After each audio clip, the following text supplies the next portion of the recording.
আসসালামু আলাইকুম। বিনোদন বাংলায় আপনাদেরকে অনেক অনেক শুভেচ্ছা। আইসিসি আন্ডার-19 টি-20 বিশ্বকাপ ক্রিকেটে বাংলাদেশ নারী ক্রিকেট দল সুপার সিক্সে উন্নীত হয়েছে। ডি গ্রুপে বাংলাদেশ যে 3টি দলের সাথে ম্যাচ খেলেছে সেই 3টি ম্যাচের সংক্ষিপ্ত স্কোর কার্ড এবং সুপার সিক্সে বাংলাদেশ যে 2টি ম্যাচ খেলবে, প্রথমটি ইন্ডিয়ার সাথে এবং পরবর্তী ম্যাচটা ওয়েস্ট ইন্ডিজের সাথে।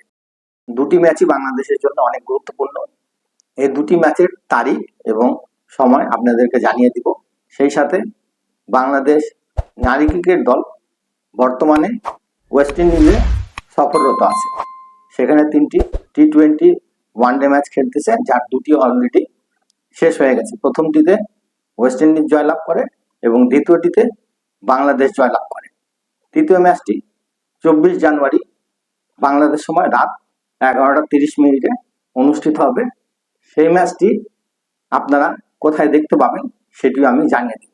ডি গ্রুপে বাংলাদেশ প্রথম ম্যাচ খেলে নেপালের সাথে। সেই ম্যাচে প্রথমে নেপাল ব্যাটিং করে 18 ওভার 2 বল খেলে 10 উইকেটে 52 রান করতে সক্ষম হয়। নেপালের পক্ষে সর্বোচ্চ রান করে সানা পারভিন 19। বাংলাদেশের জান্নাতুল মাওয়া 11 রানে 2 উইকেট নেয়। বাংলাদেশ ব্যাটিং এ নেমে 13 ওভার 2 বল খেলে 5 উইকেটের বিনিময়ে 53 রান করে। সাদিয়া ইসলাম বাংলাদেশের পক্ষে সর্বোচ্চ রান করে 16।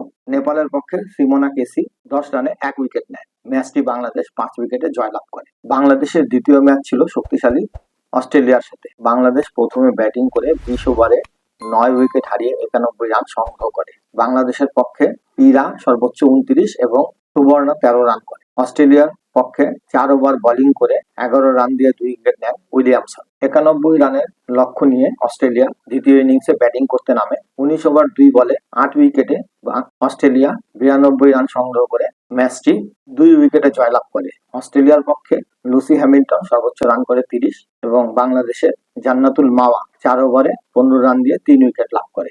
বাংলাদেশের মেয়েরা তাদের গ্রুপের শেষ ম্যাচটি খেলে স্কটল্যান্ডের সাথে। প্রথমে বাংলাদেশ ব্যাটিং করে 20 ওভারে 9 উইকেট হারিয়ে 121 রান সংগ্রহ করে। বাংলাদেশের পক্ষে সর্বোচ্চ রান করে সুমাইয়া 29 এবং ইরা 21। স্কটল্যান্ডের পক্ষে পাকিস্তানি বংশোদ্ভূত নাইম শেখ 4 ওভার বল করে 15 রানে 2 উইকেট লাভ করে। দ্বিতীয় ইনিংসে স্কটল্যান্ড ব্যাটিং করতে নেমে 20 ওভারে 8 উইকেট হারিয়ে 103 রান করতে সক্ষম হয়। স্কটল্যান্ডের পক্ষে সর্বোচ্চ রান করে স্পোরাল 43 এবং মেয়ার 22। বাংলাদেশের পক্ষে মোসাম্মদ আনিসা আক্তার শোভা 4 ওভারে 25 রান দিয়ে 4টি উইকেট দখল করে। ম্যাচটি বাংলাদেশ 18 রানে জয়লাভ করে। সুপার সিক্সে বাংলাদেশের 2টি ম্যাচ আছে। প্রথম ম্যাচটি 26 জানুয়ারি বাংলাদেশ সময় দুপুর 12:30 প্রথম ম্যাচটি বাংলাদেশ ইন্ডিয়ার সাথে খেলবে এবং দ্বিতীয় ম্যাচটি 28 জানুয়ারি 2025 বাংলাদেশ সময় সকাল 8:30 সেই ম্যাচটি বাংলাদেশের ওয়েস্ট ইন্ডিজের সাথে। 2টি ম্যাচ জয়লাভ করতে না পারলে বাংলাদেশ সেমিফাইনালে খেলা আর হবে না। বাংলাদেশকে সেমিফাইনালে খেলতে হলে 2টি ম্যাচই জয়লাভ করতে হবে। বিদায় নেওয়ার আগে আপনাদেরকে জানিয়ে দিতে চাই, বাংলাদেশ এবং ওয়েস্ট ইন্ডিজের মধ্যে 3টি ওয়ানডে সিরিজ অনুষ্ঠিত হচ্ছে। প্রথমটিতে বাংলাদেশ পরাজিত হয় এবং দ্বিতীয়টিতে বাংলাদেশ ওয়েস্ট ইন্ডিজকে পরাজিত করে। তৃতীয় ওয়ানডে ম্যাচটি 24 জানুয়ারি বাংলাদেশ সময় রাত 11:30 শুরু হবে।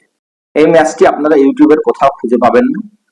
এই ম্যাচটি যদি আপনারা সরাসরি দেখতে চান তাহলে সেই ক্ষেত্রে আপনাদেরকে ফেসবুক পেজে যে সার্চে অপশনে লিখতে হবে Bangladesh versus West Indies women's cricket one day series.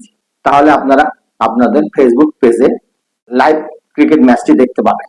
ভিডিওটি যদি আপনাদেরকে ভালো লাগে তাহলে লাইক এবং সাবস্ক্রাইব করতে ভুলবেন না। ইনশাআল্লাহ আবার আপনাদের সাথে দেখা হবে। আজকের মতো বিদায় নিচ্ছি। আসসালামু আলাইকুম ওয়া রাহমাতুল্লাহ।